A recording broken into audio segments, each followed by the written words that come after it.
2023 की है। 2023 में एक गरीब, बेबस और लाचार परिवार पहुंचता है थाने एसएचओ के पास और रिपोर्ट लिखवाता है मौलाना के खिलाफ। परिवार कहता है कि मौलाना जो कि मस्जिद में अजान देता है, तकरीर करता है, उसी मौलाना ने उसके बच्चे के साथ बहुत घिनौना कृत्य किया है। एसएचओ साहब इस मैटर को ईमानदारी से बहुत सीरियसली लेते हैं और फिर जांच पड़ताल शुरू हो जाती है। और फिर क्या होता है, उस मौलाना को थाने बुलाया, मौलाना को मौका मिल जाता है, वहाँ से वो फरार हो जाता है। 2025 का वो 8 अप्रैल की तारीख आती है जिसमें पुलिस को ये खबर मिलती है कि ये जो मौलाना है अपना हुलिया बदलकर, अपने नाम बदलकर ये उत्तराखंड में जमा हुआ। जो मौलाना है जिसके बारे में एसएचओ ने, लोगों ने सुना था, उससे भी कहीं शातिर है ये मौलाना। क्या है इस क्राइम स्टोरी की पूरी खबर, पूरी कहानी जानिए, देखिए मेरे साथ। कोई भी अपराधी कानून से बच नहीं पाएगा क्योंकि कानून के हाथ बहुत लंबे होते हैं। अपराध किया है तो सजा तो जरूर मिलेगी, आज नहीं तो कल।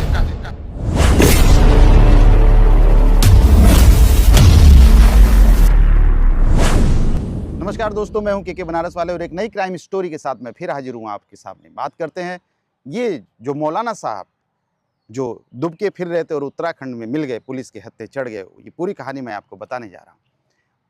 ये जो महाराष्ट्र प्रदेश है उसकी राजधानी जो मुंबई है और मुंबई से लगभग 32 किलोमीटर दूर भिवंडी थाना पड़ता है। भिवंडी थाना क्षेत्र है, उसमें नई बाजार है। नई बाजार इलाके में एक नेहरू नगर है और नेहरू नगर में ये जो 16 वर्ष का जो ये बच्चा है जिसका नाम शोएब रशीद है, ये 7 बहनों में इकलौता भाई है।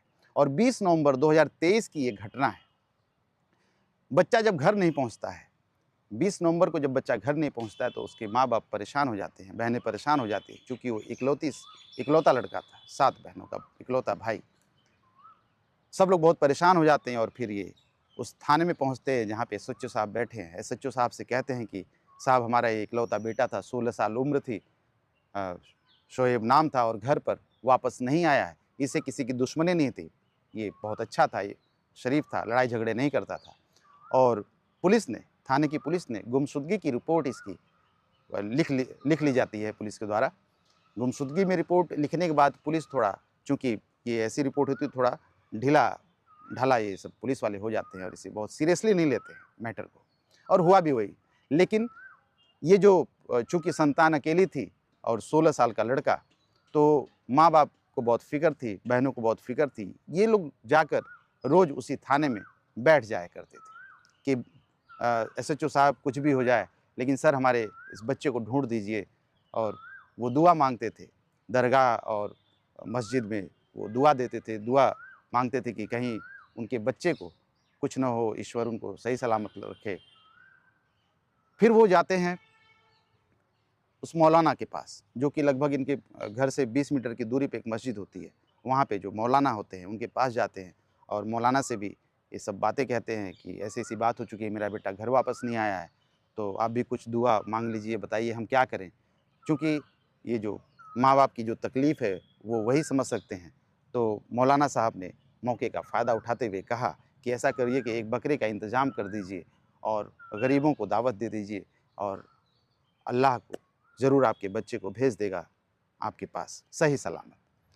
और चूँकि उनका बच्चा गायब हुआ था और बेबस और लाचार गरीब माँ बाप, लेकिन वो किसी भी हद तक जाने के लिए तैयार थे और उस बच्चे को पाने के लिए कुछ भी करने के लिए वो तैयार थे। और फिर एक बकरे का इंतज़ाम किया गया और गरीबों को दावत दी गई। और लेकिन अभी तक उनका बच्चा घर वापस लौट कर नहीं आया। वो 16 वर्ष का इकलौता जो लाडला था, अपने माँ बाप का, अपनी बहनों का लाडला भाई था, अभी घर वापस लौट कर नहीं आया और इससे इनकी परेशानी और ज़्यादा बढ़ जाती है। और फिर ये और कई मस्जिद में और दूर दरगाह पे जाते हैं, मन्नत मांगते हैं, दुआ करते हैं, लेकिन अभी तक इनकी दुआ कबूल नहीं होती, इनका बच्चा घर वापस नहीं आता है। फिर ये हार मानकर फिर उसी मौलाना के पास ही पहुंच जाते हैं। फिर मौलाना इनको दूसरी तरकीब बताता है कि आपका खोया हुआ वो जो 16 वर्ष का जो बच्चा है वो घर कैसे वापस आएगा। फिर मौलाना इनको दूसरा तरीका बताता है बच्चा वापस पाने के लिए। मौलाना का नाम है गुलाम रब्बानी शेख और गुलाम रब्बानी शेख के कहे अनुसार जो उसने बताया था कि बकरे का इंतज़ाम और गरीबों की दावत माँ बाप वो सब कर चुके थे, लेकिन उनका जो 16 साल का जो बच्चा इकलौता जो घर का चिराग था, वो वापस लौट कर नहीं आया था। वो थक हार कर फिर उसी के पास, मौलाना के पास जाता है। वो परिवार, उसके माँ बाप, सब लोग उसके पास जाते हैं और कहते हैं कि मौलाना साहब कुछ और तरकीब बताइए ताकि मेरा जो बच्चा है वो वापस घर चला आए और वो भी सही सलामत। तो मौलाना साहब कहते हैं कि तुम्हें राजस्थान जाना पड़ेगा। राजस्थान में जो अजमेर शरीफ की जो दरगाह है, जो वहाँ पर ख्वाजा मोइनुद्दीन चिश्ती की जो दरगाह है, वहाँ पर तुम्हें जाके ज़ियारत करना पड़ेगा और अल्लाह ताला ज़रूर तुम्हारी बात को कबूल करेगा और तुम्हारा जो बेटा इकलौता घर का चिराग है, उसे ज़रूर वापस सही सलामत भेज देगा। और ये परिवार निकल जाता है राजस्थान, और राजस्थान में पूरे उस दरगाह पे लगभग 1 महीने तक ये जो परिवार है वो ज़ियारत करता है और दुआ करता है। लेकिन उसकी जो दुआ है अभी तक कबूल नहीं हुई है। अल्लाह ताला ने उसकी दुआ को कबूल नहीं किया है और उसका बच्चा घर लौटकर वापस नहीं आता है। हालाँकि वो 1 महीने बाद जो परिवार है वो राजस्थान से उस दरगाह से वापस अपने घर भिवंडी चला आता है, लेकिन अभी तक उसका बच्चा जो है वापस घर नहीं आया है।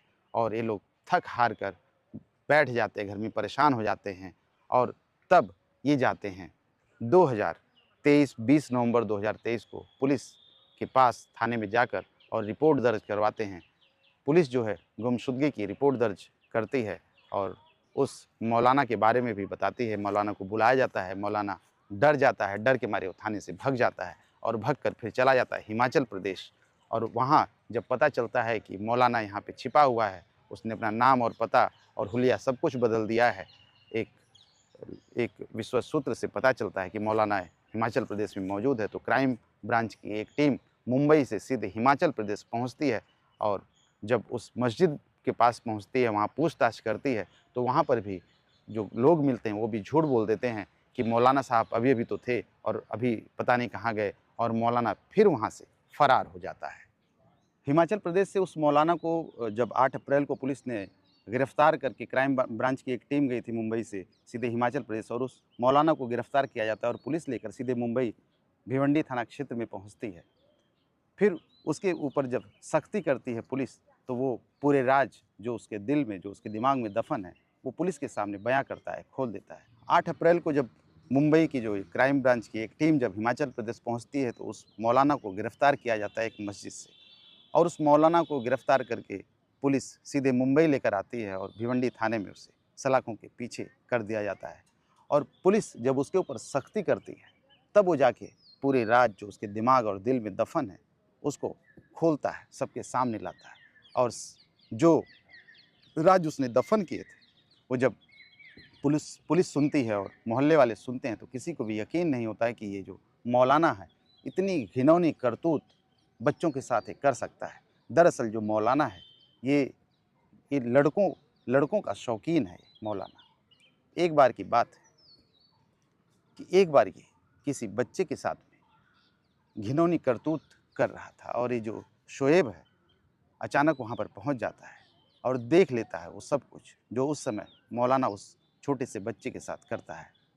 शोएब जब देख लेता है तो खामोश रहता है, लेकिन ये जो मौलाना है ये परेशान हो जाता है कि अगर शोएब ने उसकी ये जो गंदा जो कृत्य है अगर सबके सामने कह दिया, तो उसकी जो इज़्ज़त है वो मिट्टी में मिल जाएगी, क्योंकि उसकी वहीं पर दुकान है और ये मस्जिद का वहीं पर मौलाना भी है। लोग बड़ी इज़्ज़त करते हैं मोहल्ले में, इसे लोग जानते हैं, अच्छा समझते हैं।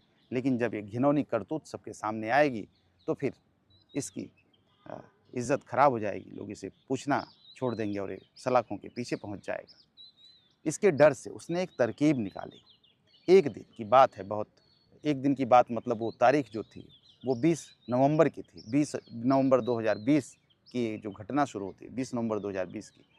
20 नवंबर को शोएब को बहुत प्यार से बुलाता है मस्जिद में, और बुलाकर उसे कुछ खिलाता पिलाता है, प्यार से बात करता है, और फिर उसे अपने साथ लेकर चल जाता है, साथ में लेकर चले जाता है दुकान पर, जहाँ पर उसकी दुकान है। और उसी दुकान के बगल में एक और दुकान है जो हमेशा बंद रहती है, बहुत पुरानी है, वहाँ पर कोई रहता नहीं है, उसमें ताला लगा हुआ है। अभी क्या करता है कि अपनी दुकान में ले जाता है और इसका गला जो है वो कस के दबोच लेता है अपने हाथों से, और तब तक उसको पकड़े रहता है जब तक कि शोएब की जान नहीं निकल जाती है। और शोएब मर जाता है, उसकी वो मौलाना हत्या कर देता है। हत्या करने के बाद इसको ये समझ में आता है कि अब चूँकि वो 16 वर्ष का बड़ा लड़का था, तो अब क्या करे क्या? उसको बोटी-बोटी कई टुकड़ों में उसे काट देता है मौलाना। और फिर सोचता है कि अब इन टुकड़ों का क्या करें? तो उसे टुकड़ों टुकड़ों को लेकर 2-3 टुकड़ों को लेकर वो दूर निकलता है। जैसे ही वो 1-2 किलोमीटर पहुँचता है, उसके मन में एक ख़्याल आता है कि अगर टुकड़े उसने बाहर फेंके, तो कभी न कभी तो वो पकड़ा जाएगा और लोगों के सामने उसका ये जो कृत्य है, वो खुल जाएगा, उसकी पोल खुल जाएगी। फिर वो वापस आता है और फिर एक नई तरकीब सोचता है और सोचता ये है कि उसकी जो बगल में जो दुकान बंद है, जहाँ पे किसी का आना-जाना नहीं है, वहाँ पर वो गड्ढा खोदता है। लगभग 10-12 फीट का वो गड्ढा खोदता है और गड्ढे में उसका जो बॉडी का जो टुकड़ा है, उसको उसमें वो डाल देता है और ऊपर से मिट्टी डाल देता है और पूरा दफ़न कर देता है उसमें। और उसके ऊपर फिर सीमेंट और बालू से प्लास्टर कर देता है ताकि कोई भी इसके बारे में न जान पाए और फिर वो आराम से अपने दुकान पर रहता है। लेकिन ज़रा सोचिए, जो माँ-बाप परेशान थे, जो बहनें जो 7 बहनों में इकलौता जो भाई था, वो बहनें परेशान थी, वो माँ-बाप परेशान थे।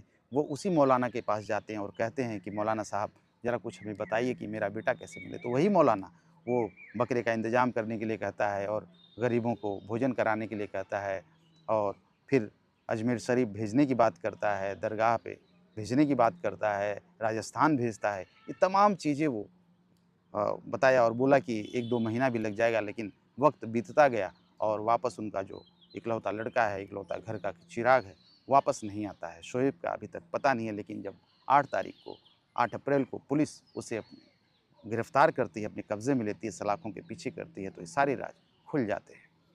जब पुलिस को इस सारी घटना की जानकारी हो जाती है, उस मौलाना की करतूत का भंडाफोड़ हो जाता है, तो पुलिस अपनी एक टीम के साथ और फॉरेंसिक के कुछ लोगों के साथ, डॉक्टर टीम के साथ, मौलाना के साथ उस स्थान पर पहुंचती है जहां पर इसने इसने मौलाना ने शोएब के डेड बॉडी के टुकड़े करके जहां पर उसके टुकड़ों को दफन किया हुआ उस दुकान पर पहुंचती है और वहां पे खुदाई होती है और उसके जो बचे-खुचे अवशेष हैं, चूँकि 4.5 साल का लंबा वक़्त बीत चुका है, उसके बचे-खुचे जो अवशेष हैं, उसे फोरेंसिक की टीम लेती है और उसे लेकर अपने लैब में गई है और इस बात की जानकारी अभी मिलना बाकी है कि वो जो डेड बॉडी थी, वो जो उसमें लाश मिली है, जो उसके अवशेष मिले हैं, वो किसके थे। हालाँकि कुछ थोड़े समय बाद ये भी पता चल जाएगा और मौलाना तो सलाखों के पीछे है और सच कहा जाता है कि यदि आपने अपराध किया है, सज़ा तो मिलेगी, आज नहीं तो कल। और देखते रहिए हमारे वीडियो को, कमेंट करते रहिए और हमें कमेंट्स में अच्छी-अच्छी बातें भेजिए और हमारा वीडियो कैसा लगा, ये बिल्कुल हमें बताइए और हमारे चैनल को सब्सक्राइब करिए।